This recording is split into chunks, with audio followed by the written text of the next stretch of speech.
In this video,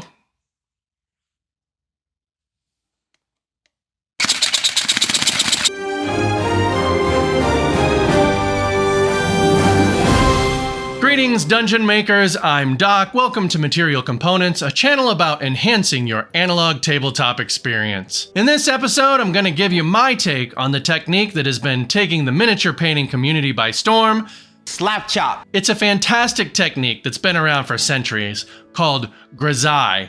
I think it's pronounced grisaille. But with the introduction of contrast paints by Citadel, the mini painting community started to experiment to see how these paints could be used. And Rob from The Honest Wargamer here on YouTube, link downstairs, combined the grisaille technique with the translucent colors of contrast paints and dubbed it Slapchop. It's a technique born out of the miniature wargaming community because they typically have a metric shit ton of miniatures to paint. We call it the pile of shit. Shit.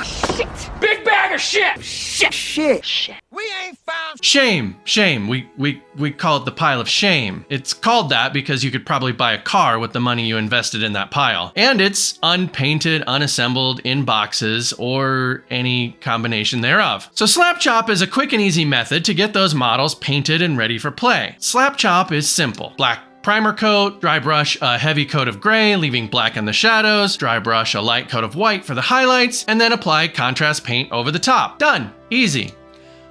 But it doesn't really suit my style. I think the models look super desaturated and muddy looking, especially the skin tones. I like bright colors and clean lines on my models. However, I think it's a fantastic technique for terrain. I love the way it looks on textured surfaces like the terrain I print, but because I think the Slapchop method tends to create desaturated colors, I've altered it slightly to meet my artistic tastes. The OG Slapchop method is 4 steps: prime black, dry brush gray, dry brush white, contrast paint. My method adds 2 very easy steps, which I could cut down to 1 if I wanted to use a purple primer. I prime with my midtone, which is a neutral gray. Then I shade the model with purple. Why purple, you ask? That's a great question, one of my dozen viewers. Don't worry, nobody's listening anyway. For the answer, we have to talk about value. Value is a term in color theory that describes how light or dark a color is, black being the darkest and white being the lightest. Obviously, we want the darkest darks and the lightest lights to create contrast on our model, but black absorbs all wavelengths of visible light. So when we put a translucent paint like contrast paint over the top of black, almost all the light is absorbed, which means no light reflects off the surface and into our eyes so we can see it. But purple is an actual color. It reflects a wavelength of light in the visual spectrum. And it just so happens to be the color with the lowest value at its highest saturation, which means if I paint the shadows purple, we get more color instead of just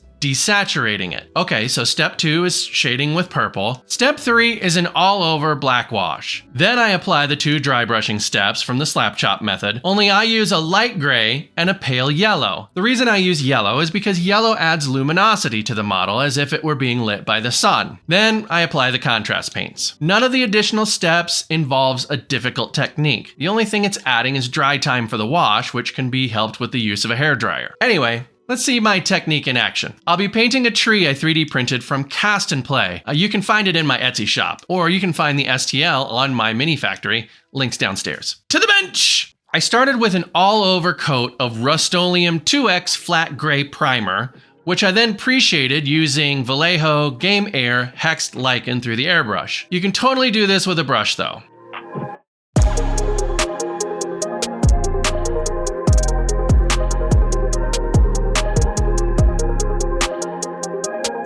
Here's that all-over black wash.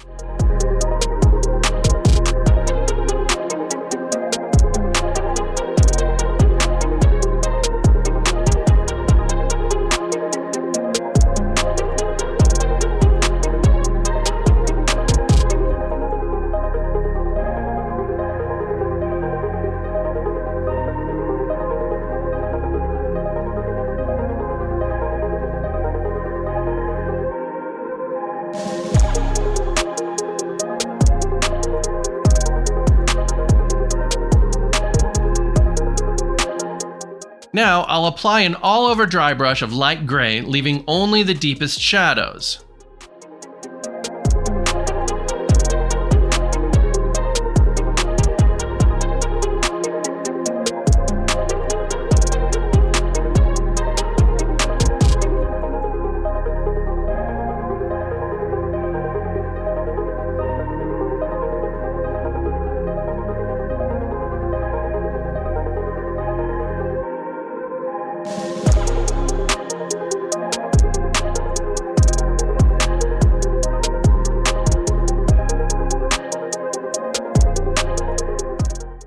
Here's that pale yellow, which will apply to the tops of any surfaces that will see light from the sun if it's overhead.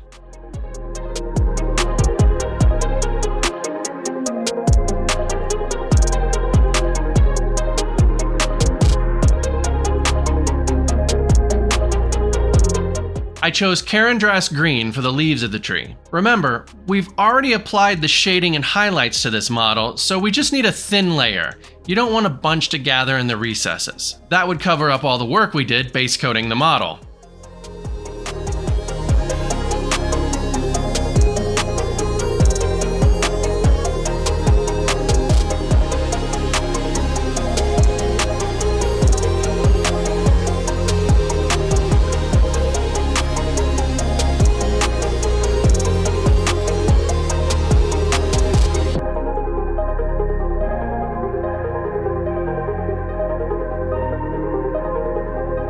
For the tree trunk and branches, I used a 50-50 mix of wildwood and contrast medium.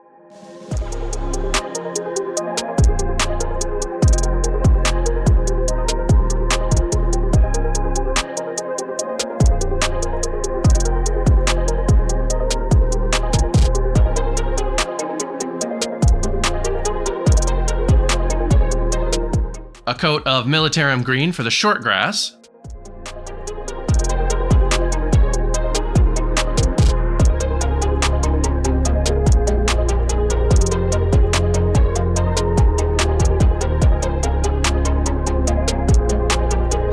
Orc flesh for the tall grass.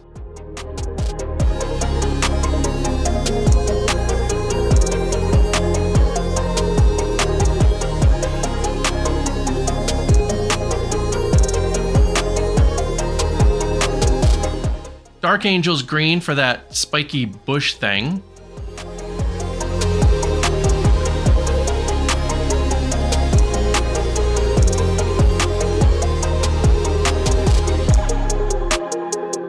Finally, I'm going to stipple a 50-50 mix of Basilicanum Gray and Contrast Medium onto the rocks.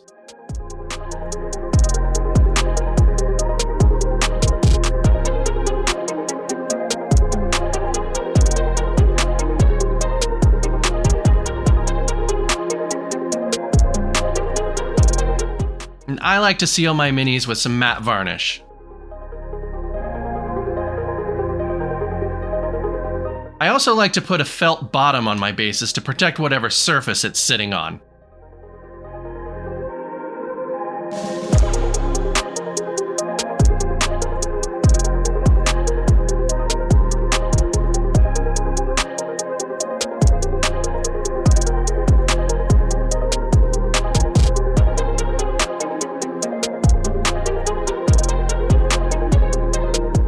A little contact cement on both the felt and the base will keep it stuck until Armageddon.